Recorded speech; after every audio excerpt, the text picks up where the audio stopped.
What I am up to today is working on this 99 Hayabusa cow and hump. There was holes in there from when there was a previous alarm fitted. Someone put a red light in it.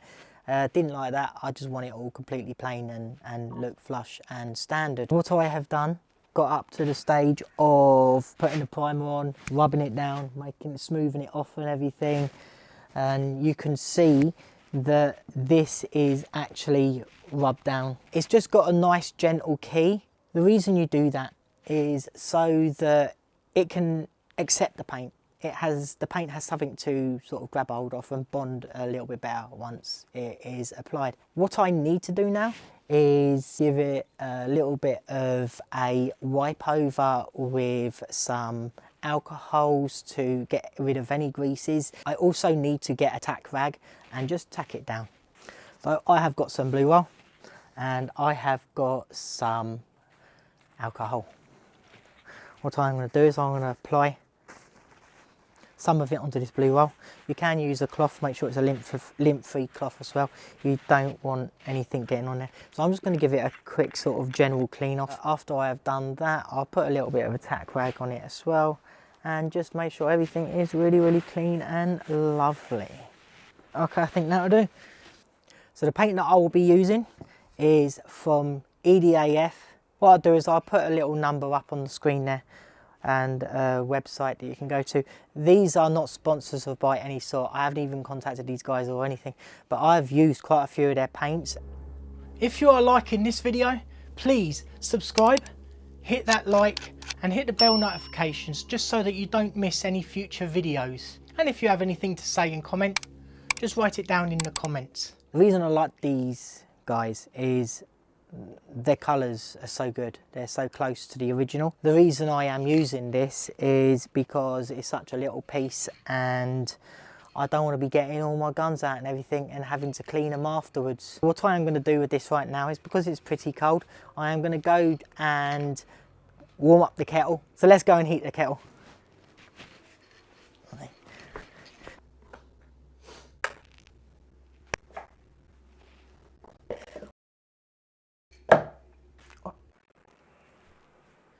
Normally when you are painting something like this, you don't want it to be out in the open.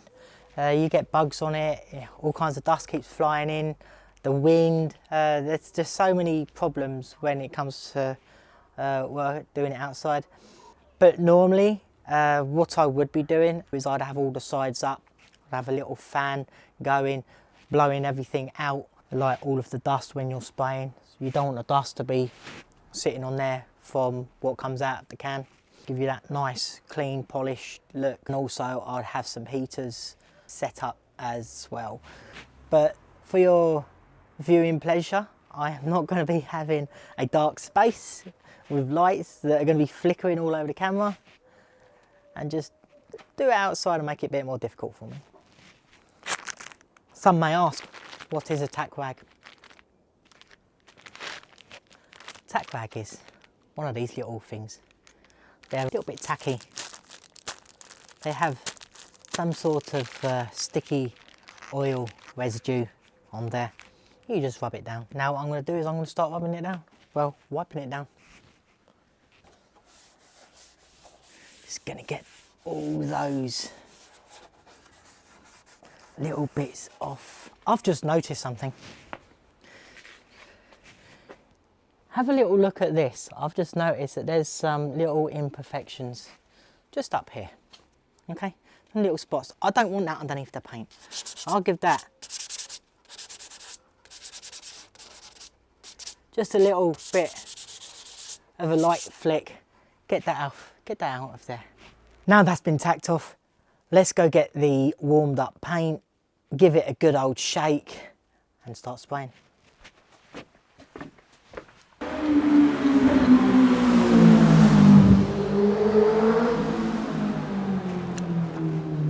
He does that every day.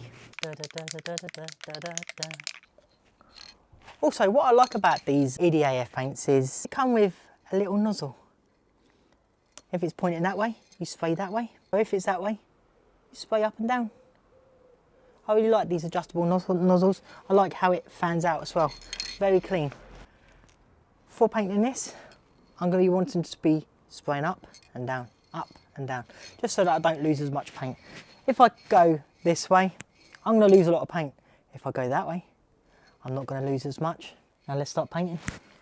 When you give it a little spray, what you would want to do is you start off, you spray up, come off,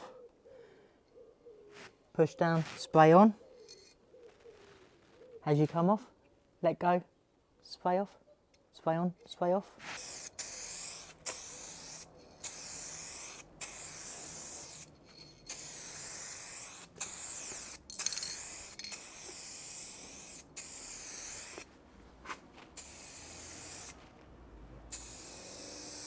Just get a nice sort of lighter mist. You don't want to go too deep just yet. You'll get light bits, you'll get dark bits. That's absolutely fine. You just want to make sure you get a cover on everything.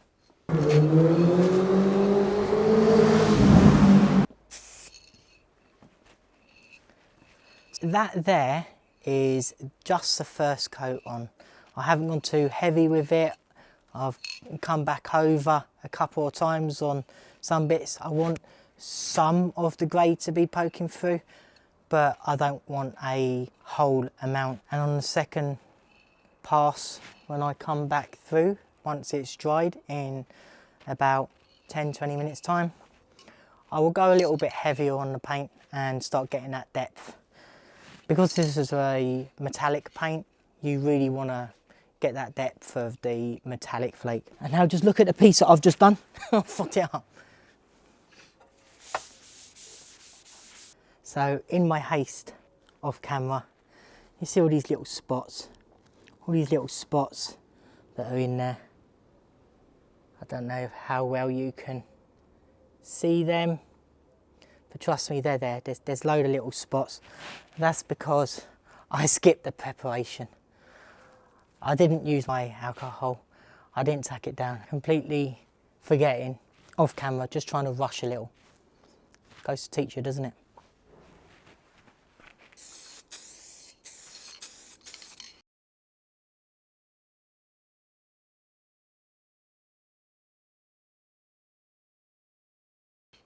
What I'm going to do is I'm going to apply the second coat, and I'm going to go a little bit thicker and try and get that depth. Just do the edges first because I don't want to come back over them later, because it will put dust onto the surface. I'm trying to keep it wet, not let it dry out, and keep coming over it. You want to come over by about 50%.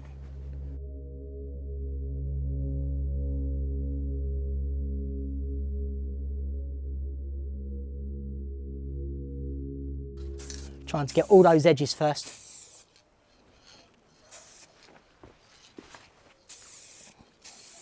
Now, get back onto the main bulk of it.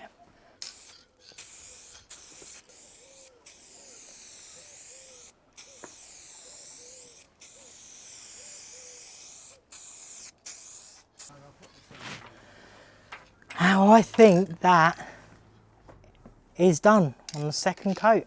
All I need to do now is wait for it to dry, give it a little flick over, get rid of any knobbly bits, and then I will need to put the clear coat on. 2 coats of clear coat.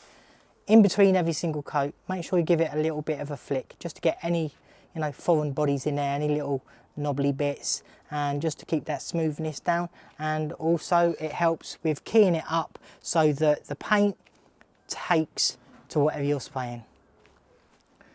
So a very important thing to remember is make sure that the paint has fully dried and cured before you even start to give it a rub down, because that will give you big problems.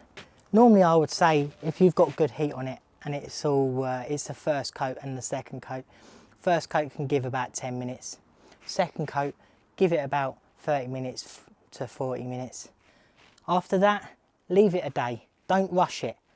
The next day, give it a little bit of a rub down, just a key. Then start the lacquer.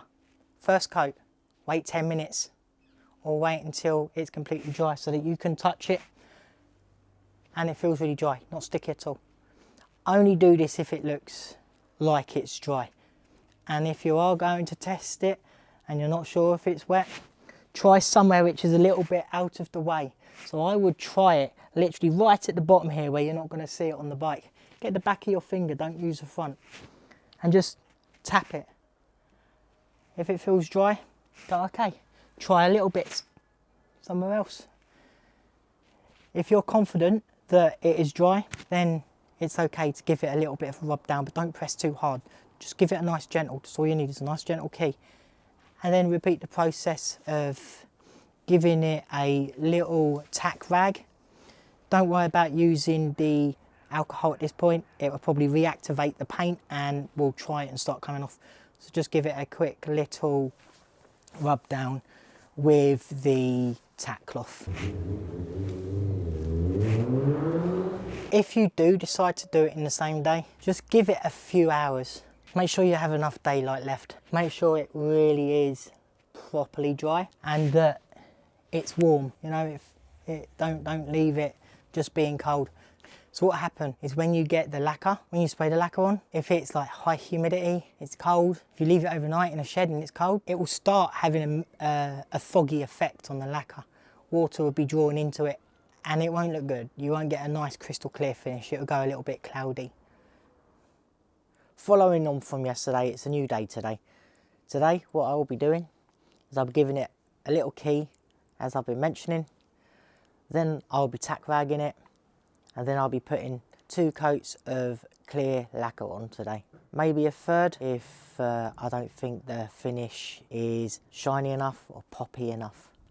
I want to get that real depth because this is a metallic paint. What I need to do, give this a quick key with some light sandpaper. You don't want anything too rough. I'm gonna go in, get some more hot water to put the paint in, thin it all out so that it dries quickly on there and takes to it nicely. Whilst I go and do that and the kettle's heating up, I'm gonna give it a quick sand. Let's give it a little sand now. Ever so gently. Once I've tack ragged it, I'm gonna lacquer. I am now gonna do my favourite bit. This is where the paint really pops. And I love applying the lacquer and seeing the final bit. You're probably wondering why I've got a black spot on my hand. I did the worst thing with one of the panels and I accidentally oversprayed and saw it running. So I had to quickly wipe it off, rub it back down and sort of start again. It's fine now, but really that just goes to show the importance of just do not rush. Another quick little tip, when you get these tack rags, you can open them up, fold them over. Make sure you're using a clean side every single time. You can unfold it, unfold it, fold it back, so you have a clean patch. There's one very important thing to note. When you are warming this up, you're going to have lots of water around it. You don't want to be shaking and spraying it anywhere near this and get water on there. So what I suggest is you get a cloth and you wipe all of the excess water off it and allow it to dry just for a little bit before you start spraying, because that can transfer onto there and you'll get little bubbles and it won't look as good. It's hard enough as it is doing it outside for those people that don't want to spend a lot of money and to try and give it a go themselves. So let's get on it, shall we? Put the first coat of lacquer on. Just the edges like that first. Now I've quickly done those edges, I will start from here, go up and down and continue my way round, come across here, come down here and there. It is good to note where you're going to start, where you're going to finish before you just start spraying. You want to continue it around, make it even, not have to come back on yourself again. And you'll see the way this is swaying today, it is a little bit windier, so it's going to be a little bit difficult. I'm going to have to be a little bit closer. If you do go closer, try and move the can a little bit faster. try and keep it wet, coming back over by about 50%.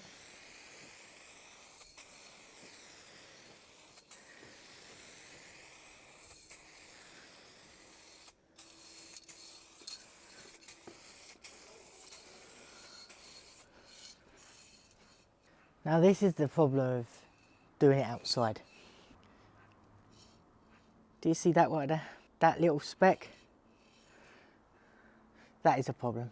Now, although this is a problem, what I'll do is just before the second coat, once it's completely dried again, is I'll give it a flick over. That should have pulled that little bit of foreign body that's landed on it, should pull it out of the paint, and you're good to go with the second coat. Now I've given it a quick key and a tack over. That little spot that I was mentioning earlier, it's now gone. It's now out of the paint. I've got another warm can here, well the same can, but it's warmed up again. And I'm about to do the second coat. Remember, get these edges first.